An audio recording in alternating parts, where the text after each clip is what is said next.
There we go. Oh, hello. Let's see here. Hello, are there people there? Ah. Hiya. Hi. Can you hear us? Hi.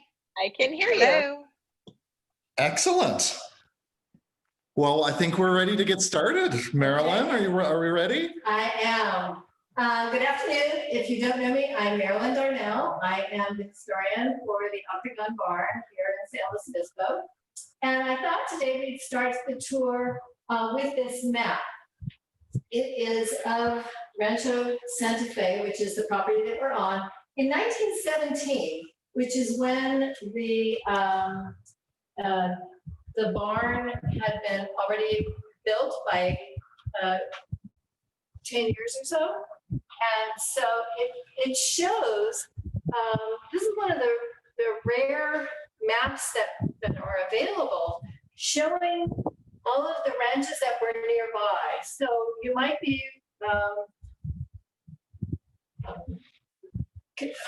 know of the Fromm Ranch, where of course, nearby Home Depot, and then across the way is where Target was, and that in that area where Target is and that homing area, if you notice the names of Pereira and Garcia, those were actually owners of this property at one point. And in the discussion, I'll get closer to that, give you more information. But I thought we don't get to see this kind of relationship with San Luis Obispo today. Like, you know, a lot of these names are still around and still very, very much in the, for those of us who are historians, we recognize these names, and I often wondered who and where and so forth. So it's a great convenience to have this little bit of history to refer to. So you might notice over here, this Rancho Pecho y Isla, of course, the History Center has had a huge display and talks and so forth about this. And it basically today is Montaña de Oro and stretching all the way to Avila. Quite a big, this of course would be at Avila, where the Mare Hotel and the pier and so forth is. That was all cattle company at one point. Closer over here, we can get into, this gives a little bit easier to read.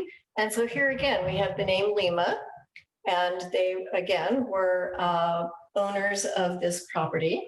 And and here is the rancho.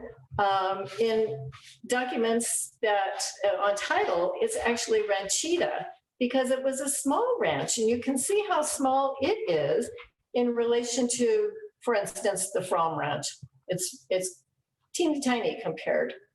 But so let's go in we are actually in the shed, and we're going to walk out. All three of the buildings on the property, the Octagon Barn, the milking parlor, and this shed are available for events. And so I like to show it off because the planting and just the ambiance of this space is so delightful. We have lights, and there's a big enough space to have a nice group of people, whether it be a concert, whether it be a wedding, a reception, you know, an anniversary gathering, whatever the case might be. And it's very, very private. And yet today, one of the reasons why we're going to be spending a lot of time away from the wind is because we've got a lot of it, which is the reason why I wore my hat. But we are going to actually go indoors. And so we're going to close this. And now is a good time to mention, it's not a huge group this week.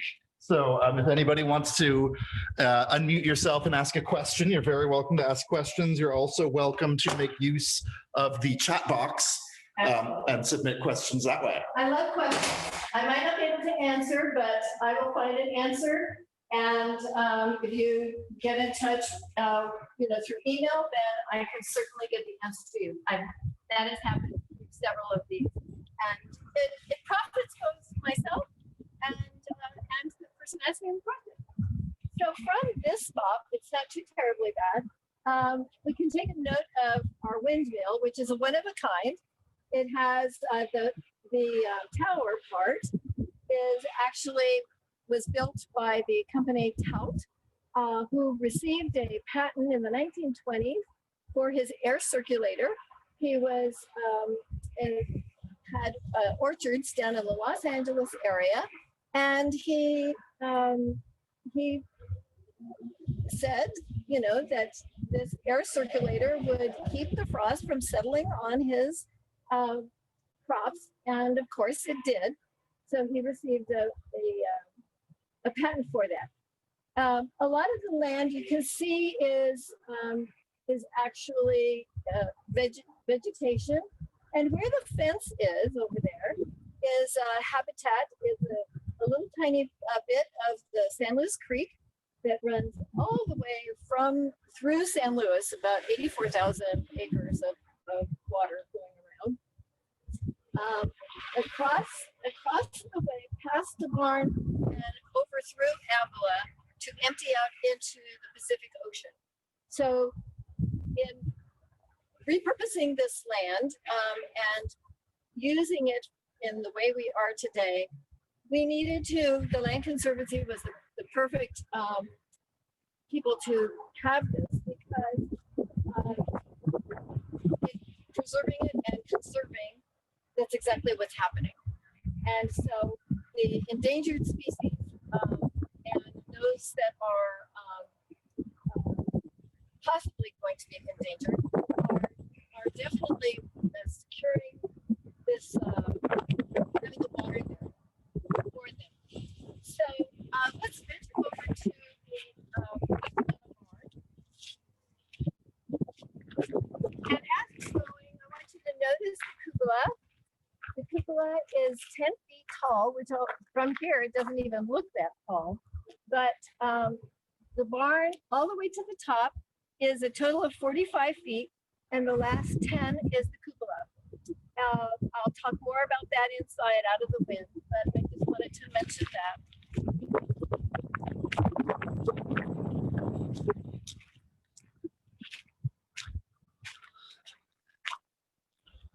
So you can see how close we are if you're unfamiliar with the 101. And this is, I think, South Figueroa Street here. And we have our own street when we developed. We've got our own street, Octagon Way. So welcome to the Octagon Barn. If you, those that are attending, have you been in here before? Have you been to the barn before? Not yet. I really want to, though. Is this your first time ever seeing it? Yes, inside. Inside. Okay, well, welcome. As you can see, we have 5,000 square feet here.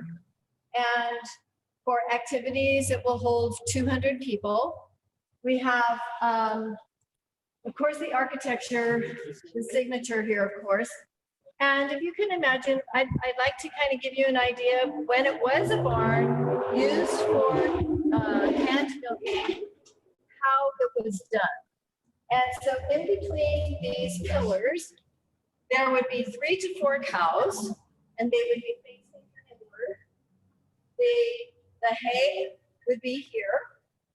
They would be, their udders would be at this end, and the milker would go from cow to milk. Typically, there were 2 to 4 milkers at a time, and this barn could hold about 60 cows at one time. And it would take about 2 to 3 hours for milking, and each one would be milked at 4 a.m. approximately between 3 and 4, I've heard. And again, 12 hours later, 3 or 4 in the afternoon. So twice a day, 365 days a year. So it was a relief in a sense when mechanized came in. And in some instances, a lot of farmers dairymen did not have their cows milked year round. They took a break during some of the months. But my understanding is, especially during the time when the Oliveras were here, and that was in the 1936 to 41, they were milking every single day. So, so then in the center was the larger amount of hay being stored. And Thomas might want to zoom up a tiny bit so you can see actually the cupola from the inside. Now the purpose of the cupola was for ventilation. It was for the health of the cow to have, so that they would not, they would be more comfortable, first of all. And while cows produce a methane, those gases needed to have a release. And so in the cold weather, it would release going upward without having to keep doors open, which was a part of the design. The other thing is that the cows would, in producing these methanes, would also produce the moisture would then could present without the air, have mold produced on the hay, as well as in the wood. And so the reason for circulation was extremely important. And of course, in a round structure, it was a little bit easier for air to circulate. It goes around. And with that point, it's actually one of the reasons why it was built by Captain Mile in 1906. He had Mr. Damaso, John Damaso, who was a local cabinet maker, actually be from what I understand, he was the lead. And then the second gentleman, Henry LaFranchi, helped him. And a third gentleman who has been lost to history, we don't know who he was, but there were 3 on the job. And the way the barn has been dated actually was through Henry LaFranchi. He had just married in the fall of 1906 and had to take a break during the construction period to go on their honeymoon. And so that story had been shared with family members over time, and that is how we've dated the barn. So the 3 men worked on it, and we have actually in our display cabinets, I'd like to show you some of the tools that were used for that purpose. They are the personal tools of John Damaso, who came from the Azores. So you can see chisels and square nails and bevels and planers. I'm not a carpenter, so I'm having to read signs. Saws, of course. And this project has certainly made me aware of how many different kinds of saws needed to be in the chest of a carpenter. We are only seeing 3 small ones here, a compass saw, keyhole saw. So these were for fine work, obviously. And then on the other side, which is a very much darker area, but they are the big saws that would have been to cut the wood. You have to understand that the wood used on this barn was hewn, is the right word? So it was chopped with a saw. There wasn't a hand saw. It was not a rotary blade or anything like that. So When you're outside, you can certainly see, and from in here too, They can hear you. the roughness to a degree. So while we're on tools, to me, the most fascinating piece was actually this Gunter's chain and stakes, which was used for surveying the property to make sure that things, the distances and obviously you had to be skilled to use these kinds of things, which is really a benefit, that San Luis Obispo had such a person, because this Octagon barn is only one of two in the state of California, and the only one that is open to the public. So these were his personal tools as well as his personal chest trunks. Now in this section, we're going to jump forward, and it actually is more appropriate for the sake of the milking parlor, but since it's here, this is where we have to use it. And so these are milk bottles that have been collected.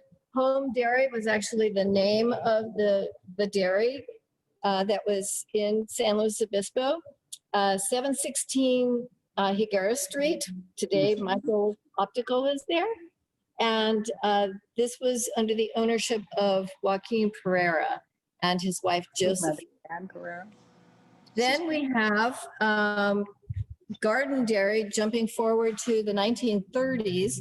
And you might recognize in this photo the surplus store, the Army surplus store on the corner of just behind Ben Franklin's sandwich shop. And that was actually an outlet for milk processor. George Moorman, Moerman. And a rare photo in this grouping is actually the interior of the processing room. That's a very unusual. It's the only one I've seen so far.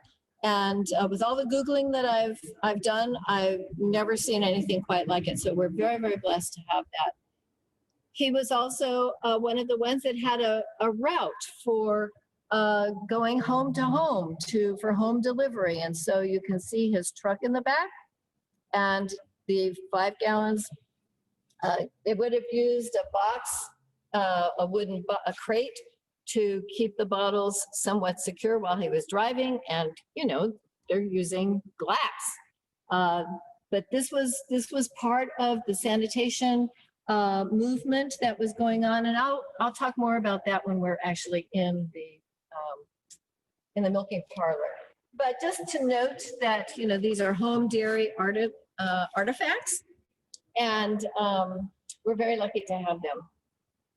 On the end here is a piece that came out of the Sinsheimer collection at Cal Poly.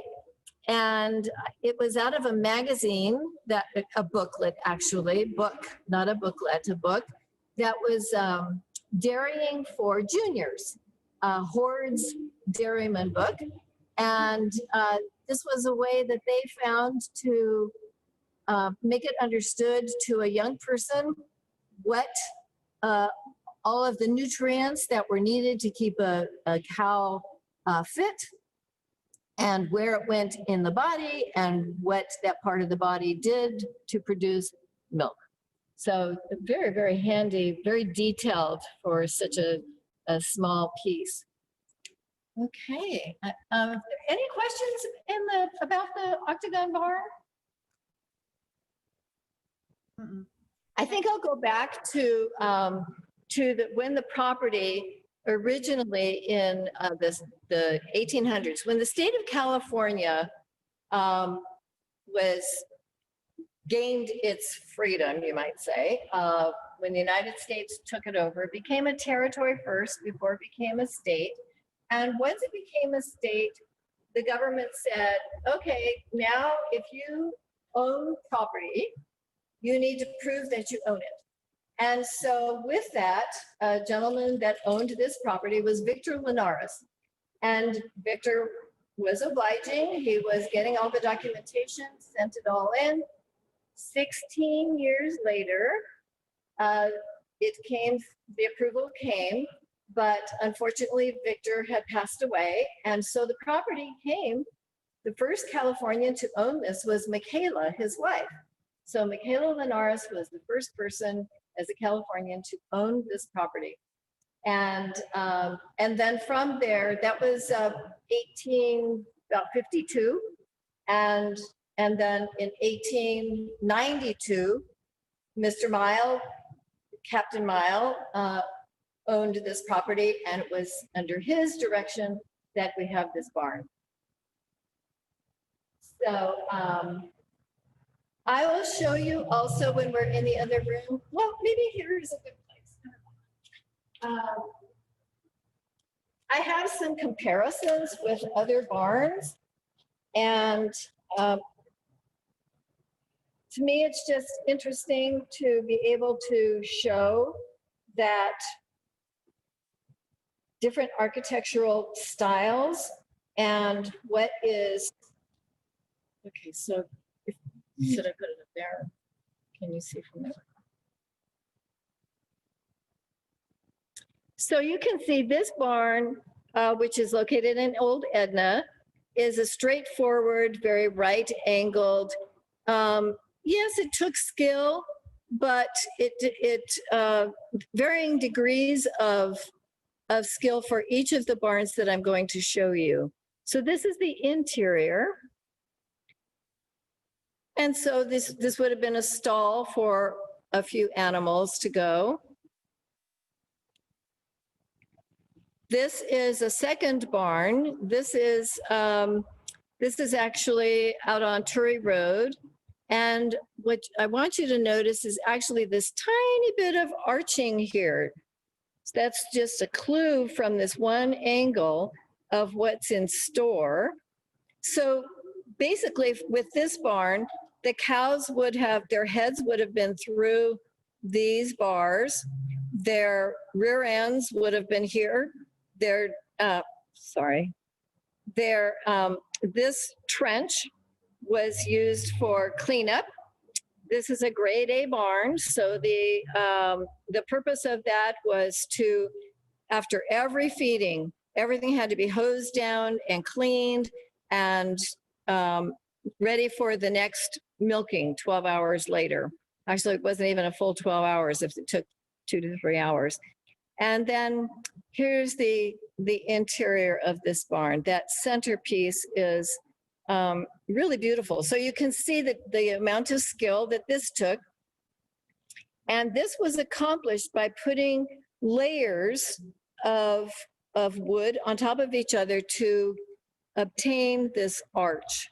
This is not a solid piece of wood. This is several layers laminated, you might say, on top of each other so that they accomplished this arch. Then we have, of course, this is the largest barn that I've been in. And this barn would feed, at one time, could feed over 100 cows. So each length was, I think, 52 or 54 cows on each side. Same premise as before. The center was used for hay, and on the sides were where the cows were, which is what I just showed you on the other one. And this part here, actually the top, is the intricacy to this particular barn. You can see how fine I don't even know how to refer to it, but all of the stabilization, going to the next level of the barn, to the roof. Quite intense. And then of course we have the Octagon barn, and the roof, it's not hard to see that the amount of skill with all of these corners and joints and so forth that it took to obtain this. We have, 8 sides, but we have 16 beams here in the center. And then they all move to that center part for the cupola. So an extremely intricate amount of skill that was required to obtain this. So I'm very visual, so I always, I think along those terms, and so I hope that that was informative. So let's go over to the milking parlor. Now we're going from hand milking over to mechanical.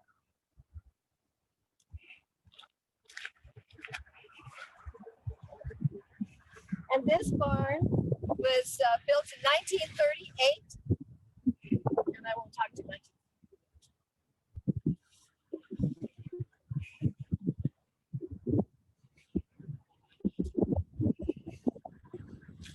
So that door down there, which is a little wider, would be where the cows would have entered. And then around the corner, the other end, they probably is where they went. Or they went from that side. So they would have gone out from this side of the cows. This line would have gone out that side. This line of cows would have come through that door and then out the door to the other end. Today there's a kitchen and so forth there, but that's where they probably would have gone out. So in here we have pictures over time of this property. So here we have 1993, which is when it was still a cow-calf operation and before Land Conservancy came into the picture, which was about 1997, I understand. So you can see that the barn is in sad condition. It had a, I want to say cornice, that's not right. Anyway, this is the only picture we've ever seen of this. Anyway, it was in very poor condition. You can see the cupola is actually leaning, and I understand that this was used for cattle. They're saying that this is 1993, but I was told that cattle were actually using the barn to about 1982. So I'm not sure that this is, I don't know where the discrepancy lies, to be honest. Here again, you can see it in sad condition, and where it is today. An awful lot of work, an awful lot of volunteers coming forward with a talent and sharing it to make it the beautiful historic barn that it is. And it is listed in the National Register of Historic Places. And the name of it is the Pereira Octagon Barn. Now, the reason why the Pereira is because it was, the Pereira is actually Joaquin Pereira, his wife Josephine, his sister-in-law Eleanor, and his brother-in-law Manuel Garcia. They, all four of them, went in and became the owners of this property in 1920. And 5 years later, just the Pereiras owned it. And so it can be traced, from the Pereiras from 1920 to 1994. And so just right about 75 years. So I think that they are deserving of having the barn listed in the National Register under their name, for sure. Across the way,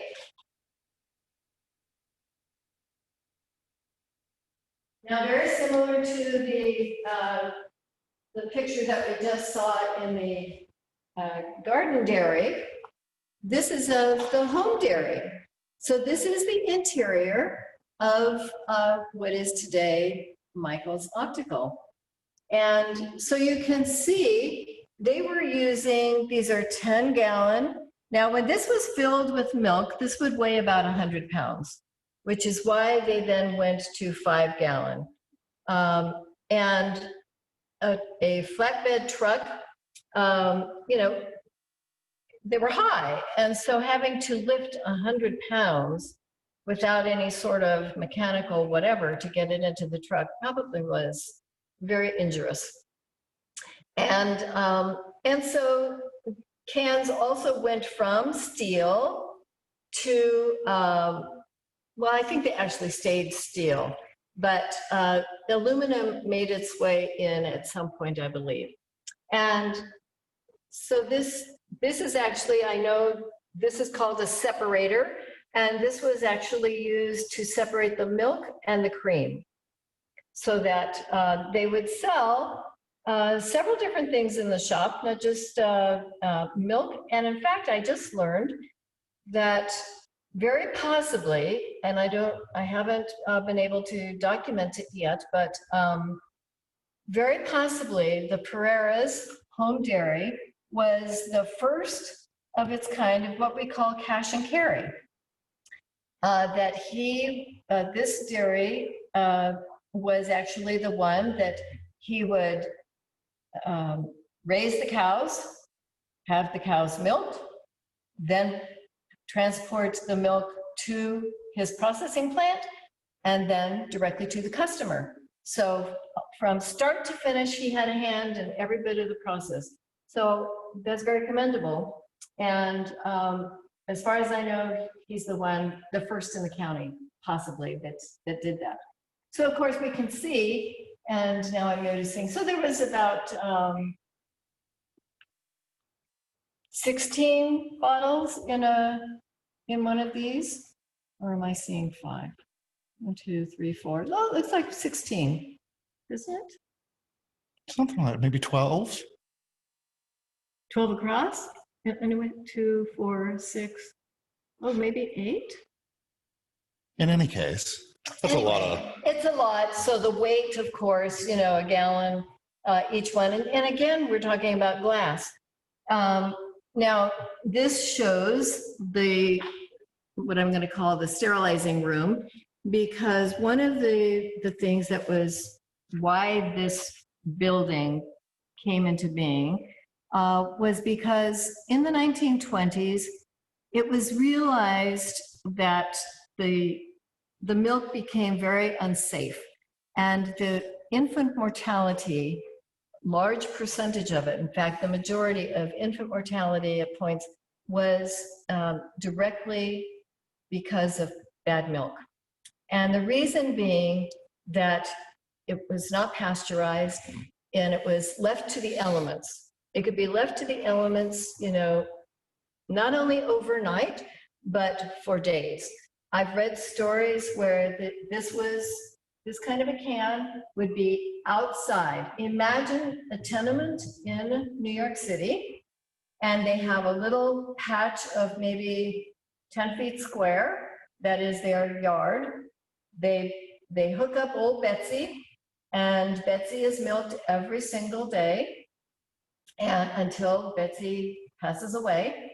And they would milk old Betsy right up to the end. And the milk would sit next to her, near her, outside with the elements, regardless of the season. And all the bacteria that would accumulate was what directly related to infant mortality. So there was a big push for pasteurization to become the law of the land. And it happened. It just so happens it happened slower coming to the West Coast, and particularly to San Luis Obispo. We are very rural, and it took a long time. And when it did come into San Luis Obispo, when farmers, dairymen were given the opportunity to go from a grade B dairy, which meant their milk did have a level of bacteria that was beneficial for making butter and cheese. And so they were fine, but they were given the opportunity to become a grade A. But look at all of the stuff that they had to buy. And they had to have enough cash, enough money to be able to do this. And unfortunately, a lot of dairymen decided not to do this and just to get out of dairying completely. So there was a bit of a drop, but eventually San Luis Obispo in the county became where everybody came from. A lot of dairying actually started in the Cayucas area. And so San Simeon, Cayucas, Cambria, There was a lot of dairies out there. The northern part of Morro Bay, out along Little Morro Creek Road and Via and San Geronimo, all of those out that way, that was heavily dairy. And, but as time went on, they started coming closer and closer into San Luis Obispo, and many of them actually had homes here and still had operations where the grass was. But that's something that I would like to get a hold on, is to actually know from that first map that you saw with all of those branches, when there was that evolution that went from the North County along the coast to San Luis Obispo. When did that happen? And where did those people populate with ranches in San Luis Obispo? I'd like to be able to, that cow trail, I'd like to be able to know where that, how and when that happened. But generally speaking, San Luis Obispo was #1 in the state of California for dairy from the time when the Steele brothers in 1866 until the 1940s. We were #1 in the state. So we have a lot of history that is being unearthed very slowly, but surely, that's for sure. I've been going about photographing these old barns that you're seeing, that I've shown you a couple, and that's how I'm learning. Many of them have artifacts. Many of them still have, even though they're using those barns in different ways, they still have bits and pieces of the old. And so it helps me to learn being visual, and I will be sharing those things over time. So here we can see with the eventual, to a degree, with the Octagon barn being the trailhead for the Bob Jones Trail, and all of there are yet to be roads that are going to be supposedly developed. Buckley is going to be redesigned and so forth. So this is just the tip of the iceberg. But of course, when you're doing a project like this, you have to project without knowing exactly what will come to fruition. You have to jump through all those hoops that took Victor Linares. You know, bureaucracy is bureaucracy. And but we're very, very fortunate to be in this situation, to be we are not truly off the beaten track in San Luis Obispo. The Octagon barn is truly, we're at the south end of, coming into San Luis Obispo, but we are a stone's throw from the 101. And so it's quite convenient to come here, and really a delightful space to be here, for sure. Any questions about anything, comments even? And if anybody has or knows somebody with dairy history in their background, please pass it on. It's all of these kinds of leads that direct me to, being able to sit down with somebody and interviewing and learning about their history to really make the story come alive. And lastly, this photograph, historic photograph, this probably isn't the first time you've ever seen it, but it certainly is the most well-known photograph, taken in 1926 with the Octagon barn and the tank farm fire in the background. There is a photograph of a tank being built along Tank Farm, and the amount of horses and trailers inside the tank is breathtaking. To give an idea of just, they look like little tiny things, little play people compared to the size of this tank. And then you see this, and you can see now why it's taking the time and effort and years to clean up all of that. I can just interject and say there was a period, not necessarily when it burned, but at one point that was the largest oil storage facility in the world. I believe it, yes. And we do have a very rich history with oil in this area. I think Santa Maria is referred to a bit more than San Luis Obispo, but Pismo Beach. Pismo is Chumash for tar. So, yeah. See, we learn something every day. That is for sure. So if there's are no more questions, or let me see on my. Question to you, Leah. Yes, what do you want to tell her? Yeah, they're my great aunt and uncle. Oh, I can hear somebody talking about having a question, but I haven't. Oh, we're just answering a question. So that was sent in a chat privately. So Leah Pereira that's her. Her mother was a Pereira, and so it was her great. So my grandfather was Manuel Pereira, who Joaquin was his brother, and so he was my great uncle. And that was my aunt and uncle. That's what we called them. And Dolores and the Garcias were my great aunt and uncle also. So when my grandfather first came here from the Azores when he was 13, that was the first place he worked. He worked at the Octagon barn milking cows. And the name again? Was Manuel Pereira. Yeah, you talked about him when you talked about the home dairy.